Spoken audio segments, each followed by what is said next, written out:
All right, what's up everybody? Today's video, this is going to be about the rep goal system. Any form of double progression, honestly, this will apply to everything, and which I know most of you are using the rep goal system or some variation of double progression in your training now that you've been following the channel for long enough. I figured I want to dive a little bit deeper into that, teach you guys how I practically manage this stuff through plateaus, technique, pretty much everything. So this is going to be almost like a troubleshoot to certain issues that people run into when you're running a double progression scheme. So the first thing that I want to touch on is the reason why I'm talking about this is so you are able to keep lifts in your program that you enjoy. A lot of the time we get a little bit too greedy with our technique and with the weight and the reps that we're using. And obviously I try and preach patience on this channel, and I don't want you guys to be distracted by strength and strength standards. So this is primarily going to be about how to keep a lift in your program. A lot of us rotate lifts way too quickly because we hit what we see as a perceived plateau, or it is a plateau and it just turns out to be self-sabotage that was entirely avoidable. Keeping a lift that you like in your program that works for you is key. And I'm not saying there's any lift that you have to do or need to do forever, but having lifts that you're good at, that you enjoy, that have given you great gains in the past, we want to keep those lifts in our program, and we should be doing whatever we can to make that happen. So to keep a lift in your program, when you hit a plateau, before jumping to the conclusion of you actually being plateaued, the first thing that you have to do is fact check yourself. And I know this is common knowledge for a lot of us, but there are some people that don't actually fact check when they've hit plateaus. If it is a plateau, you need to assess technique. So actually, I'm getting a little bit ahead of myself here. To assess if you're actually in a plateau, you need to be measuring things, not just your strength. You have to measure your body weight, your muscles, and obviously your strength and your performance in the gym. This stuff's going to be key. It's up to you to determine when you're actually in a plateau based on your training history. What's the longest you can go on a certain lift with a certain rep range with a certain technique? There's no blanket statement that I can give to you guys, and we're all different. We're all at different stages of our training age. So as much as I want to say, if it's been 2 weeks and you haven't gone up this many reps or this many pounds, then you're in a plateau. Nobody can answer that question except yourself, and this is why it's important to keep a training log. Even if it doesn't actively help you right now, stuff like that's going to help you in the future. So I always recommend you log the weights you use, take some notes each day on how everything felt, maybe your energy levels and whatever going into the session. That's always helpful too. Track obviously your reps. Stuff like that's going to be key, so you can do reflection in the future.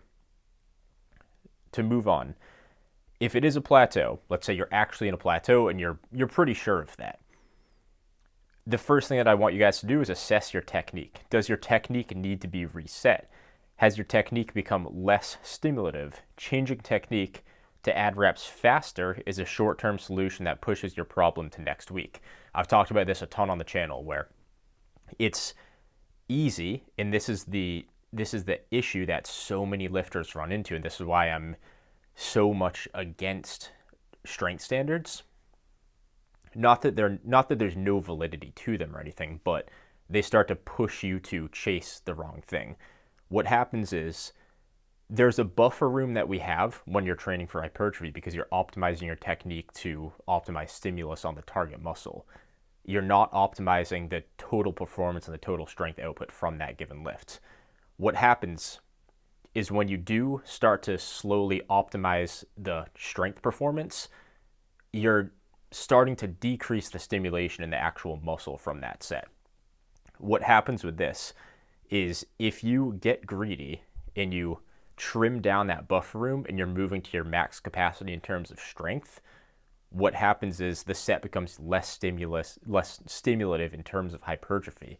So while in the short term, this training session, you were able to add a rep or add 5 pounds or whatever your progression is, you're just shooting yourself in the foot for next week, because now the buffer room is gone that you always kind of need, and you didn't grow as much as you should have from that lift this week because you're not optimizing the technique. You're not targeting and getting the growth that you need to out of that muscle in the best way possible.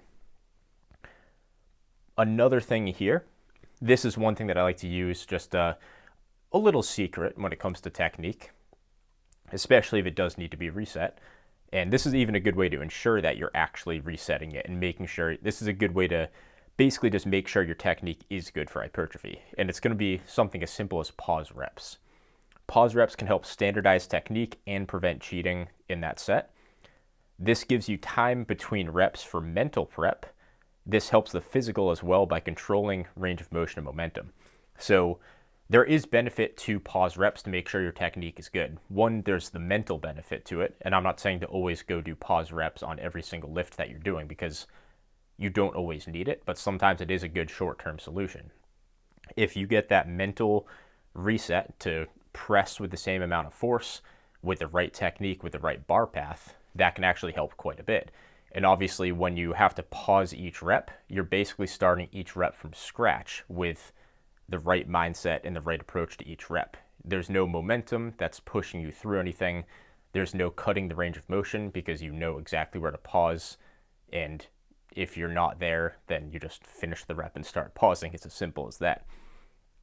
The next one that I want to touch on here, if let's say your technique is good. If your technique is solid, assess the rep range that you're working in. Do you need to adjust the rep range? Certain rep ranges are better for certain lifts, for certain people.